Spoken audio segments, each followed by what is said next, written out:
Olá, queridos alunos, reiniciando os nossos estudos, compreendendo a doutrina espírita. Hoje falaremos sobre politeísmo, tomo único, módulo 8, roteiro 2. Passeamos um pouco pelas religiões na aula passada e hoje nós vamos tratar sobre o politeísmo.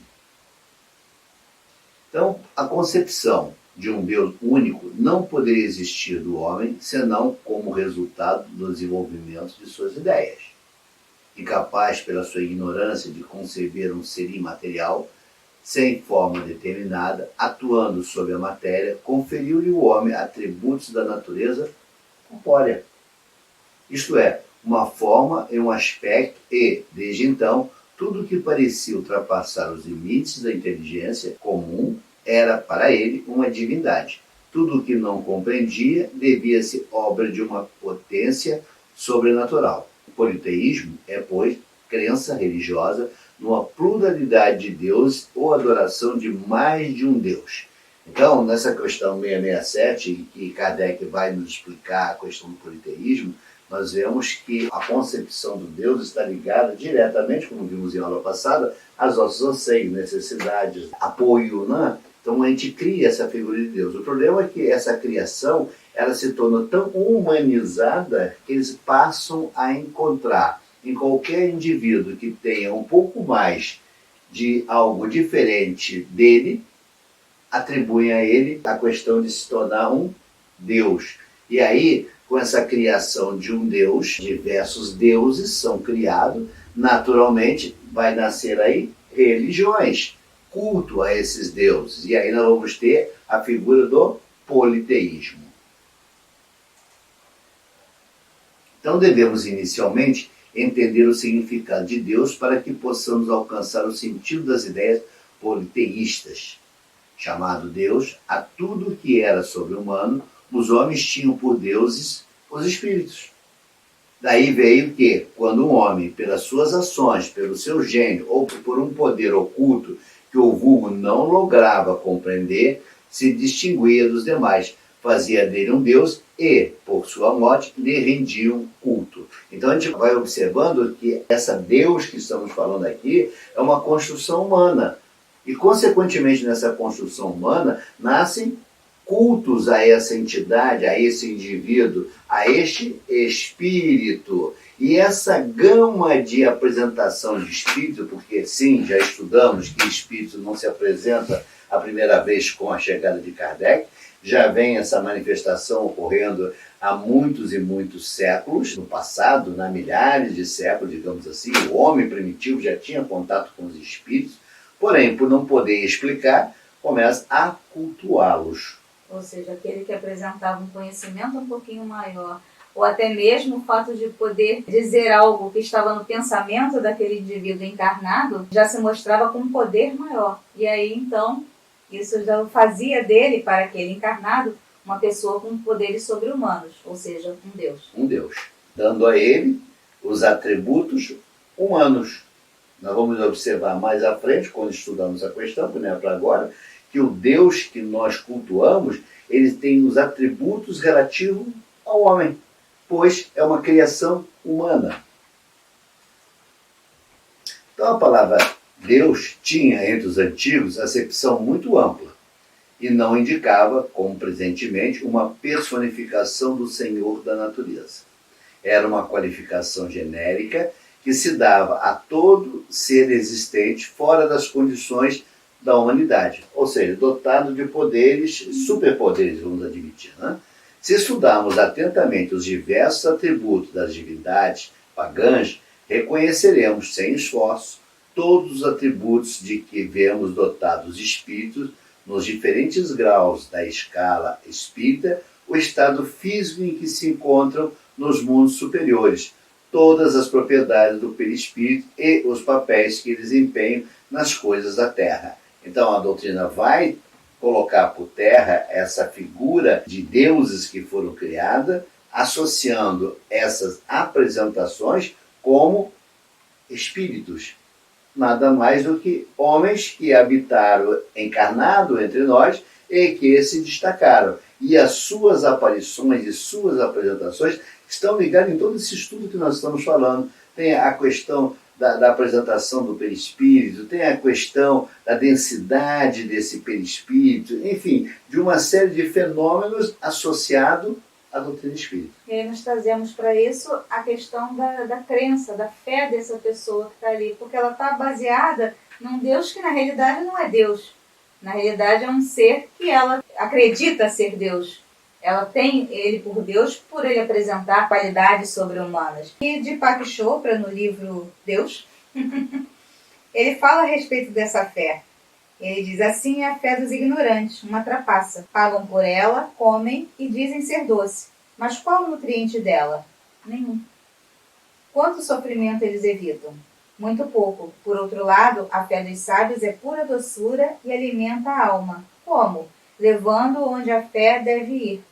Fé é outra palavra para esperança. Temos fé que Deus é verdade porque é a nossa mais profunda esperança. E Kardec vai nos apresentar a questão da fé, o comprometimento que devemos ter com a ideia da fé. Ele diz: fé inabalável, ou seja, que não sofre qualquer alteração, só o é a que pode encarar frente a frente a razão em todas as épocas da humanidade. Então, esse é o cuidado que o mundo espiritual recomenda para a criação de deuses, de entidades sobrenaturais, de entidades que nós edificamos fruto de nossa imaginação, que não nada de deuses ali, e muitas das vezes, como Chopin nos fala, é uma trapaça, porque nos engana, porque nos infantiliza, porque nos cega, porque não nos permite conhecer, porque não nos permite esse tipo de criação, esse tipo de fé, ficar frente a frente da razão.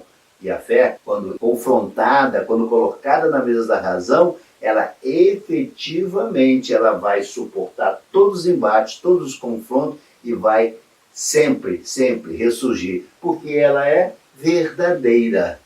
Então, entre os vários fatores responsáveis pela criação e multiplicação dos deuses, devemos salientar a personificação das forças da natureza, deuses telúricos e subterrâneos, deuses da fecundidade e sua consequente elevação ao reino da divindade. A divinização de antepassados e heróis, centralização política dos grandes estados, provocando a fusão e a unificação de culturas e crenças. Então nós estamos mostrando aí para vocês os fatores que vão ser responsáveis para a criação de deuses, tentando explicar por que o politeísmo. Como assim? Apesar da ideia de Deus Uno já ser muito antiga e remonta aos tempos dos faraós, vamos encontrar lá Akhenaton nos apresentando o Deus Uno, teve muitos problemas Akhenaton, tentaram apagar ele da história porque ele sugeriu a ideia de um Deus Uno, Deus Sol, Deus Invicto. Então essa ideia de Deus Uno não é de agora, não vem com a Bíblia,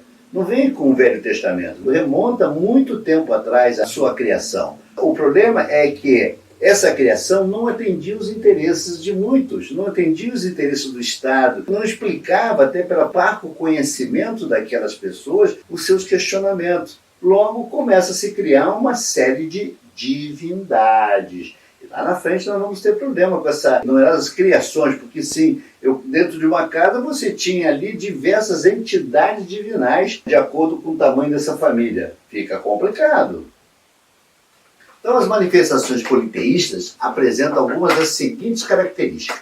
Toda a crença no politeísmo tem uma dessas características que nós vamos apresentar. Mitológica, fetichista, anímica, adoração dos astros, mitologia astral, magia, humanismo. Todas essas características, elas vão apresentar uma, duas, quando não todas, dentro da estrutura do politeísmo. E aí nós vamos encontrar aí o paganismo. A palavra paganismo é comumente usada como sinônimo de politeísmo. Em essência, o é mesmo, mas do ponto de vista histórico e teológico, não. Quando Constantino, aí nós vamos entrar lá no cristianismo, na criação do cristianismo, consagrou o cristianismo como a nova religião do Império Romano, os não cristãos eram chamados de pagãos. Então, como a gente acha pagão, são tribos? Não, é qualquer indivíduo que vai preconizar uma crença diferente do cristianismo. Eram chamados de pagãos. praticantes do paganismo. Nesse aspecto, foram generalizados como pagãos tanto os politeístas, propriamente dito, como os monoteístas não cristãos. Olha aí, ó. Acreditavam num único Deus, porém... Não era o Deus dos cristãos? Como não rezava na cartilha de Constantino, vão ser chamados de pagãos. Daí entender-se, apesar de não se justificar, a perseguição religiosa que a história descreve aos judeus, maometanos e outros povos. Então a gente vai observando que essas criações humanas acabam trazendo problemas de guerras, conflitos, povos querendo supremacia sobre o outro, impondo o seu Deus sobre o outro. E não é muito longe essa história que nós estamos conversando, não. Nós vamos encontrar aqui no cristianismo, não muito longe, nas cruzadas, que pela força tentou impor uma religião, porque a dele era mais importante, a dos cristãos era mais importante, né? E aí rola aquela barbárie que todos nós conhecemos da história, aquela carnificina que ocorreu na história para, em nome de uma cruz, impor a sua religião. Por quê? Porque eles eram tidos como pagãos, porque eles não profetizavam a crença dos cristãos, quando, na verdade, eles só não seguiam o mesmo roteiro que o cristão seguia. E, pasme, nós vamos encontrar no Alcorão muitas das lições ou muitas das passagens colocadas no Novo Testamento. Por incrível que pareça. Algumas figuras do Velho Testamento estão lá no Alcorão. O Alcorão fala de Jesus, o Alcorão fala de Maria, fala de Zacarias, fala de João. Exatamente. Por que isso? Porque o cristianismo é uma derivação do judaísmo, o islamismo uma derivação desses dois. Logo, como ele assenta suas bases nessas outras vertentes, é claro que vão ter pedra de toque aí no caminho dessa história. O fetichista, na sua origem, como são ainda hoje entre os povos selvagens, as religiões da antiguidade eram politeístas, com uma tendência mais ou menos acentuada para o antropomorfismo. Tais eram as religiões dos principais povos antigos: egípcios, assírios, fenícios, persas, cartagineses, gregos e romanos, gauleses, germanos. Tal é ainda atualmente a maior parte das religiões do Extremo Oriente, na Índia, no Japão ou na China. Em geral, o dogma era muito incerto, as crenças confusas e misturadas de lendas. O culto nacional ou local era concebido como uma espécie de contrato entre o homem e a divindade. Então, nós vamos ter essa mistura do homem e a divindade. É claro que isso visa atender interesses humanos, né? Segundo Brauns, do culto dos deuses e feitiços, todas as religiões, à exceção das dos hebreus, derivariam do fetichismo, o qual, por sua vez, se originaria do medo. Aliás, abre-se um parêntese, uma das formas de você acorrentar o homem dentro da religião é através do quê? Do medo. Porque aquele que dirige, aquele que conhece um pouco mais, vai trazer um aspecto de amedrontamento àquele que não quer seguir para forçá-lo a seguir. E com isso, ceifar a possibilidade daquele ser em pensar. Miller fixou definitivamente a ciência das religiões ao aplicar o método histórico à interpretação dos mitos gregos. O raio de alcance das pesquisas estendeu a mitologia dos diversos povos indo-europeus, considerada como a mais antiga das manifestações religiosas. Então, neste estudo, nós vamos encontrar os traços da adoração a objetos, que o fetichismo é adoração a objeto, a coisas. Mas o cristianismo também, sim, você adora uma cruz, como não tem o fetichismo? Você atribui poderes mágicos a uma cruz, a um rosário, então logo ele tem sim um toque dentro do fetichismo. Lubbock dividiu em 6 períodos a história religiosa da humanidade: ateísmo, fetichismo, do ponto de vista feitiço, sortilégio, culto da natureza, xamanismo, a religião dos xamãs, feiticeiros profissionais, antropomorfismo, crença em um Deus criador e providencial.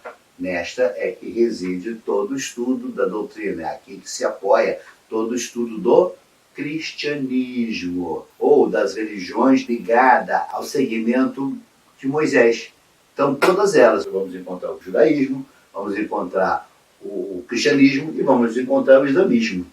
Em 1767, o francês Berthier emitira um conceito segundo o qual o fetichismo explicava-se pela semelhança entre a mentalidade do primitivo e a da criança, que empresta uma alma e uma personalidade ativa a cada um dos objetos que a rodeiam. A etnologia comparada permitiu a Taylor retomar e desenvolver esse conceito. Segundo esse autor, o homem pré-histórico ter-se-ia formado de início uma determinada noção da própria alma, a qual não tardaria a assimilar a alma dos animais e das plantas para depois passar a concebê-la sob a forma de espíritos individuais disseminados por toda a natureza. Em resultado de uma lenta seleção, daí se teria originado o politeísmo. Em algumas raças superiores, o Deus Supremo se teria tornado Deus único. Então, a evolução do politeísmo, nós vamos encontrar isso lá nas cavernas, onde o homem, para buscar se proteger, ele adorava um leão, ele adorava um tigre, ele adorava uma pedra, ele adorava o raio, ele dava áreas de divindade a qualquer coisa que ele não pudesse explicar, mas que de alguma forma ele pudesse reverenciar ou aplacar as suas ânsias, os seus desejos, os seus medos. Então ali ele legava aquele objeto, ou aquele animal, ou aquela árvore, aquele objeto inanimado, ele o levava à condição de Deus, onde ele pudesse depositar toda a sua esperança. Então nós podemos ver que a concepção de Deus vai se modelando, se transformando de acordo com que o indivíduo ele vai também evoluindo, ampliando os seus conhecimentos,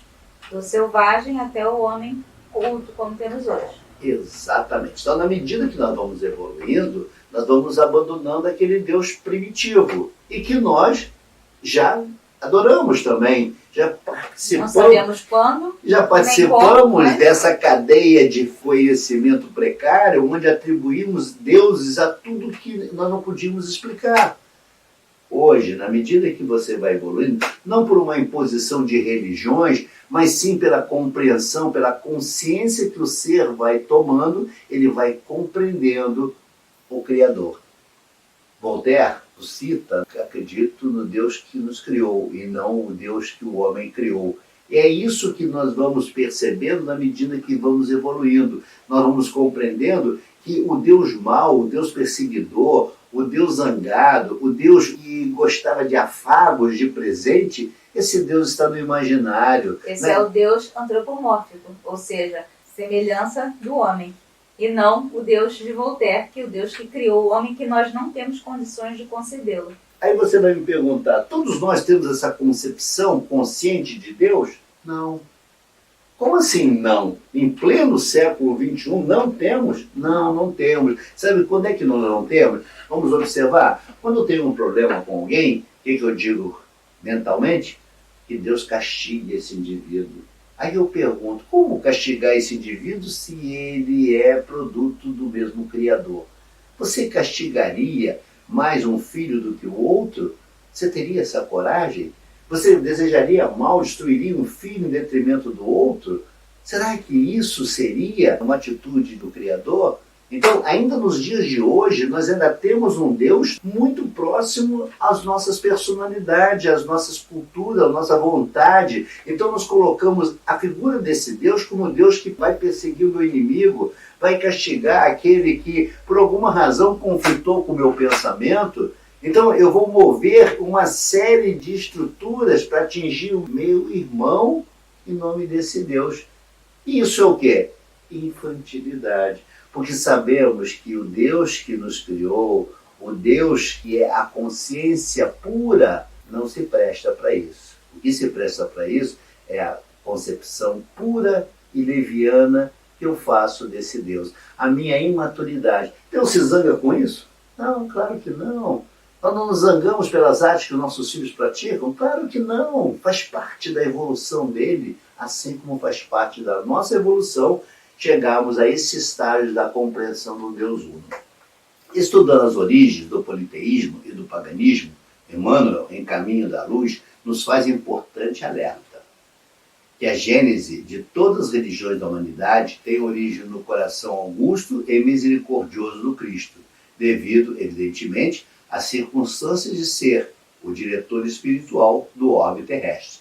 Para tanto, de tempos em tempos, envia mensageiros da terra para ensinar e difundir as verdades evangélicas. Fora erro crasso julgar como bárbaros e pagãos os povos terrestres que ainda não conhecem diretamente as lições sublimes do seu evangelho de redenção, porquanto a sua desvelada assistência acompanhou, como acompanha a todo o tempo, a evolução das criaturas em todas as atitudes do orbe. A história da China, da Pérsia, do Egito, da Índia, dos árabes, dos israelitas, dos celtas, dos gregos e dos romanos está alumiada pela luz dos seus poderosos emissários. E muitos deles também se houveram no cumprimento de seu grande e abençoado deveres, que fora havidos como sendo ele próprio, em reencarnações sucessivas e periódicas do seu divinizado amor. No Manavadharma encontramos a lição do Cristo. Na China encontramos também Confúcio. Enfim, em todas essas personalidades nós vamos encontrar a presença, os ensinos do Cristo. No Pentateuco encontramos a figura de Moisés, no Alcorão vemos Maomé. Cada raça recebeu o seu instrutor como se fosse ele mesmo. Então, ele está te dizendo, para que você reflita, para que você pense, que o Cristo, ele vem como governador da Terra, trazendo essa mensagem à humanidade, não é de agora. E para isso ele se vale desses emissários, que de quando em quando eclode em determinado local da Terra, para que a mensagem se mantenha. Se nós pegarmos lá os Vedas, o livro dos Vedas, vamos encontrar Krishna nos falando coisas que, se eu não disser para você que aquilo está lá nos Vedas, eu ler para você, você vai jurar que é Jesus te falando. Quando na verdade não. É 3.000 anos atrás que está se falando a mesma coisa. E como Jesus conseguiu essa informação? Não tinha internet, as bibliotecas eram coisas raras. Como ele trouxe essa informação? Por isso, como Emmanuel nos explica, através do Cristo que vai passar essa mensagem aos seus emissários para que chegue até os dias de hoje, que chegue naquele grupo, naquela humanidade, naquela época, né, para que traga a mensagem que deve servir para nos humanizar. Outro alerta que Emmanuel também nos faz na obra citada é sobre a unidade substancial das religiões. A verdade é que todos os livros e tradições religiosas da antiguidade guardam entre si a mais estreita unidade substancial. As revelações evolucionam numa esfera gradativa de conhecimento. Todas se referem ao Deus impersonificável, que é a essência da vida de todo o universo, e no tradicionalismo de todas palpita a visão sublimada do Cristo, esperado em todos os pontos do globo. Então, ele traz essa certeza para todos nós, da qual eu também me filio, entendendo que o Cristo não é de agora que se apresenta ao homem. Se você colocar as religiões de um modo geral, você vendo as suas ligações, todas elas têm pontos comuns. Como assim? Você vai encontrar no Velho Testamento coisas lá do Oriente? Vai. Você vai encontrar o dilúvio narrado aqui no Velho Testamento, vai encontrar lá nos Vedas te narrando nomes diferentes. Mas o fato, o mesmo, a origem da criação, enfim, você vai encontrar em todos os livros sagrados esse ponto de ligação. Há diversificações? Sim. E o que tem a ver essa diversificação? Está ligado diretamente à evolução de cada povo, de cada humanidade de sua época. A luz que nos ilumina é a mesma que pode nos cegar. Então não é possível nos dar o conhecer na amplitude que desejaríamos que tivesse. É preciso que essa luz seja dada em doses homeopáticas, até que possamos nos acostumar com essa verdade. Evolução dos mitos. A mitologia grega era muito mais rica do que os romanos e de outros povos, devido ao espírito helênico ter sido altamente criador e o romano mais prático. Então nós vamos encontrar na evolução dos mitos uma quantidade enorme de deuses, a teogonia, mito que explica o nascimento e descendência dos deuses, entre os diversos povos politeístas. Também é similar, mudando às vezes nome, locais e lendas. Nós vamos encontrar histórias de criação de deuses mas muito semelhante à do egípcio, muito semelhante à do grego, muito semelhante à Mesopotâmia, muito semelhante aos babilônios, aos persas, aos indos. E nós vamos encontrar sempre esta ideia quase que patente em todas essas formações. Como assim? Cooperam um do outro? Não, não é isso que ocorreu. É que, para que o homem atingisse essa maturidade, esses espíritos vão semeando essas ideias nesses povos até eles ganharem consciência. Enquanto não ganham consciência, os mitos são extremamente importantes na criação de uma religião, na criação de uma ideia, na fixação de uma ideia. Para isso que servem os mitos. E vocês podem estar se perguntando, mas por que ensinou errado lá atrás? Lembre-se também que Moisés, ele teve que figurar um Deus que brigava, um Deus que ia à frente nas batalhas, um Deus que exigia sacrifícios, um Deus terrível, um Deus cruel, muitas vezes. Mas por quê? Pela necessidade do povo. Então, alegorias também são necessárias dependendo da maturidade daquele povo. Não quer dizer que elas vão perdurar. No devido momento, as ideias vão se aclarar e a gente vai estar pronto para receber a verdade verdadeira, a verdade verdadeira. E Spinoza, ele é expulso da sua congregação justamente por sustentar essa ideia, que boa parte do que está contido dentro do Velho Testamento são lendas, são alegorias que não se sustentam num estudo mais sério, mais aprofundado. Necessário? Sim, necessário. Necessário para quê? Para você se iniciar na base desse conhecimento. Até porque eu não posso te apresentar um Deus que Voltaire nos apresenta, que Spinoza nos apresenta, se você não tiver essa noção de Deus. E essa noção é dada justamente aonde? Lá na criação dos mitos, lá na cosmogonia. Sacrifício. Os povos primitivos e politeístas adoravam os deuses através de oferendas, cultos, rituais, que geralmente comportavam sacrifício de animais ou de seres humanos. Como nos esclarece a questão 669 do Livro dos Espíritos, os sacrifícios existiam primeiramente porque não compreendiam Deus como sendo a fonte da bondade. Nos povos primitivos, a matéria sobrepuja o espírito. Eles se entregam aos instintos do animal selvagem. Por isso é que, em geral, são cruéis e que neles o senso moral ainda não se acha desenvolvido. Em segundo lugar, é natural que os homens primitivos acreditassem ter uma criatura animada muito mais valor aos olhos de Deus do que um corpo material. Foi isso que os levou a imolarem primeiro os animais e mais tarde homens. E nos cabe essa condenação? Claro que não. Deus se zangou com isso? Claro que não.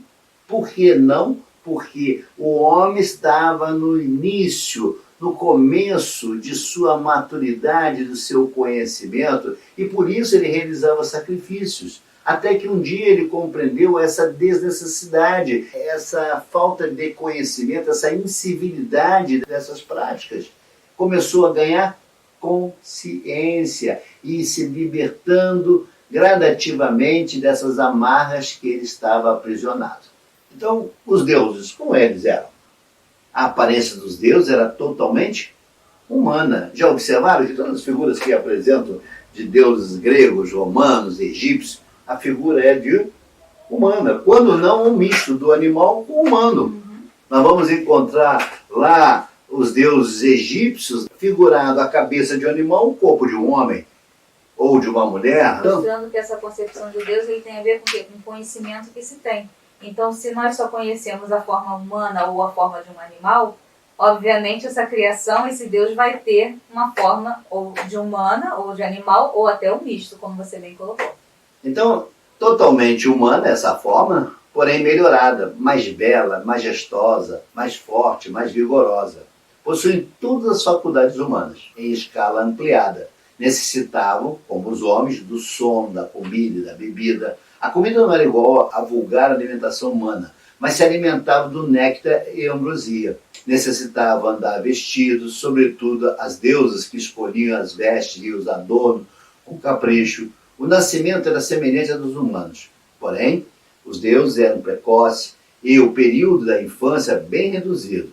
A mais importante vantagem dos deuses sobre os homens era o fato de serem imortais. Nunca envelheciam, não eram atingidos por doenças alguma. Moralmente, eram muito superiores aos mortais e, com a maldade, a impureza e a injustiça, os aborreciam.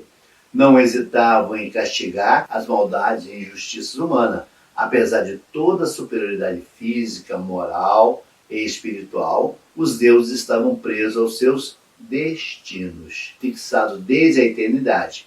Os deuses passavam a vida desocupados num verdadeiro farnente. Por isso, buscavam toda sorte de divertimento e passatempo. Os deuses viviam numa grande comunidade, reunidos em torno do Pai dos deuses e dos homens, o Deus principal. Então vamos ter aí Zeus, vamos ter aí nos egípcios o Deus Sol. Enfim, nós vamos ter todas essas criações humanas, de homens com suas necessidades. Isso é que traz toda a base da criação de diversos deuses. Não esquecendo que o pagão, depois de Constantino, era todo aquele que não acreditava, não numa quantidade de deuses, que também estava inserido como politeísta, mas também aquele que não coadunava o seu pensamento da mesma forma do cristianismo.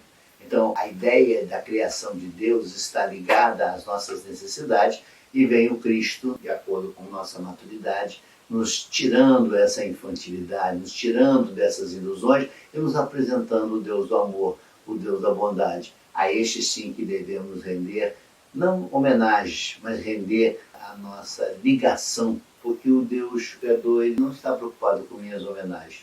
A preocupação é dele se cada filho dele, que é da sua criação, efetivamente cumpre com suas obrigações no sentido de evoluir, de progredir. Porque lembre-se, fomos criados por ele, simples e ignorantes, e com o objetivo de nos tornarmos seres angelicais. E esse trabalho de transformação, esse trabalho de evolução, esse trabalho na busca e na aproximação dessa divindade, de nos humanizarmos, de compreender essa grande fraternidade universal em que devemos estar mergulhados, essa é a missão de todos nós. E não tem forma melhor para alegrar um pai do que ver seus filhos cumprindo com aquilo para os quais foram criados. Esperamos que vocês tenham gostado um pouquinho de história, né?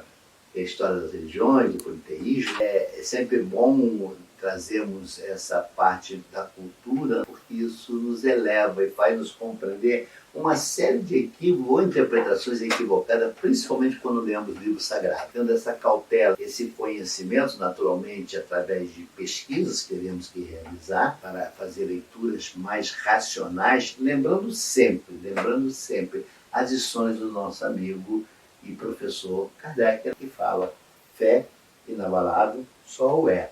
A que pode encarar frente a frente a razão em todas as épocas da humanidade. Que tenhamos fé, que tenhamos esperança e efetivamente possamos amalgar as nossas vontades à vontade do Criador. Seja feita a vossa vontade.